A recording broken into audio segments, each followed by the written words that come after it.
علیکم.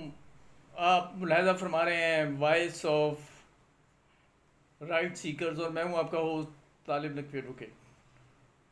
ناظرین، تعداد ویورز نے اس بات کا گلہ کیا ہے کہ ہم ای او بی آئی کی بات کیوں نہیں کرتے.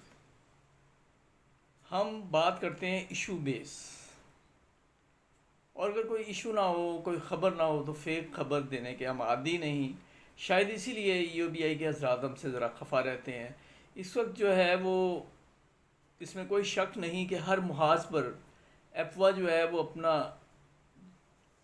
وقت جو ہے وہ دے رہی ہے، اپنی کسی کوشش کر رہی ہے، اور ان کے زعما کرام سے ای او بی آئی کے ملاقات کی کوشش بھی کر رہی ہے. اس حوالے سے آج ہم آپ کو یہ بھی بتائیں گے، اور پی ٹی سی ایل کے کچھ ساتھی جو ہیں وہ ای او بی آئی کے حوالے سے سوال کرنا چاہ رہے ہیں. پہلی اطلاع تو انہیں یہ دیتا ہوں کہ مجھ تک وہ سپریم کورٹ کے آرڈرز پہنچ گئے ہیں، اور اگلا ولاگ ہم انشاءاللہ تعالی اسی پر بنائیں گے. ہوا یہ ہے کہ یہ پچھلی جو کوئی سپریم کورٹ کی ججمنٹ آئی تھی، یہ اسی کا تسلسل ہے، اور اس میں کوئی کریکشن ریکوائرڈ تھی، وہ کریکشن انہوں نے کر دی ہے. لیکن اس کی مفصل تاریخ ہم آپ کو بتائیں گے. یہ سارا کیس جو ہے وہ سیکشن 22 کے گرد گھومتا ہے. سیکشن 22 جو ہے ای او بی آئی 76، یہ بہت بڑا زخیم ہے. اس کے حوالے سے تو ہم بات کریں گے بعد میں. لیکن ای او بی آئی کی جو پینشنرز ہیں، ان کی جو حالت ہے پرسان حالی ہے، یہ خبر اب پوری دنیا میں پھیل گئی ہے. یعنی وہاں وہ جو کیلکولیٹ کرتے ہوں گے، وہ اس 10,000 کو اپنے پاؤنڈ یا اپنے ڈالرز میں کنورٹ کر کے وہ سوچتے ہوں گے کہ ان کی اتنی انکم ہے، ان پینشنرز کو، سوشل پینشنرز کو، جو ایکچولی انشورڈ پینشنرز ہیں، انہیں صرف اتنا دیا جا رہا ہے. یہ زیادتی ہے.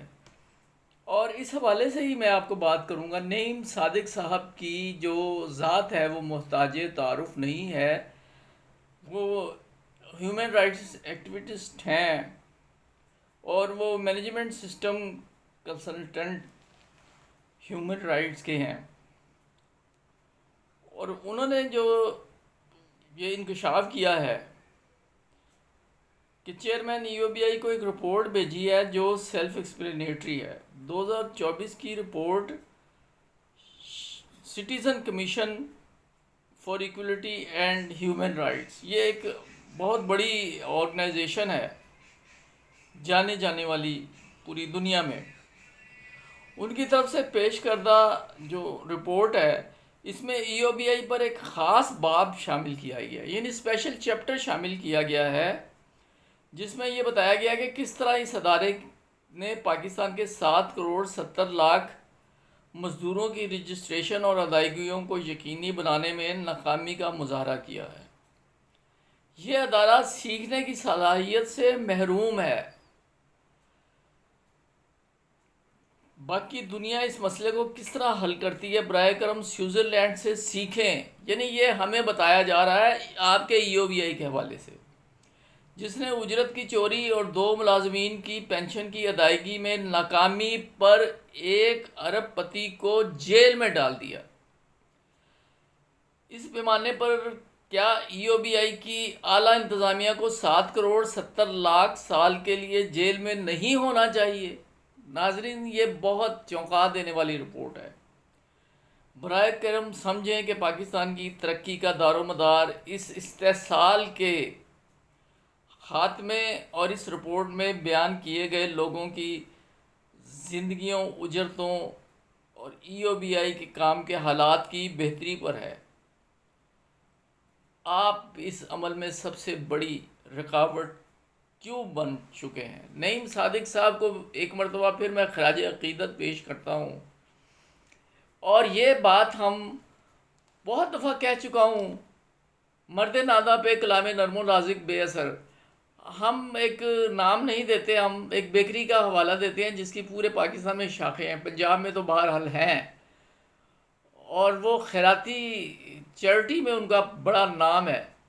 لیکن کس قدر تکلیف دہ امر ہے کہ ان کی اکثریت جو امپلائیز کی ہے اس کی رجسٹریشن نہیں ہوئی، اور وہ جب چاہتے ہیں انہیں کہہ دیتے ہیں کہ کل آپ نے نہیں آنا. یہ کتنی بڑی زیادتی ہے. اور سزائیں موجود ہیں EOBI کے ایکٹ میں. کسی دن آپ کو ایکٹ کی بھی مکمل تفصیل بتائیں گے. اور اگلی جو ویڈیو میرا وعدہ ہے کہ انشاءاللہ تعالی مکمل آپ کو حقائق سے آگاہ کریں گے PTCL کے لوگوں کو کہ انہیں یہ مل سکتی ہے یا نہیں. تو ناظرین ویڈیو طویل ہو رہی ہے، آج کے لیے اتنا ہی. اگر سبسکرائب نہیں کیا تو سبسکرائب کریں، بیل آئیکن کو کلک کریں، آل کا آپشن استعمال کریں. And thanks for watching.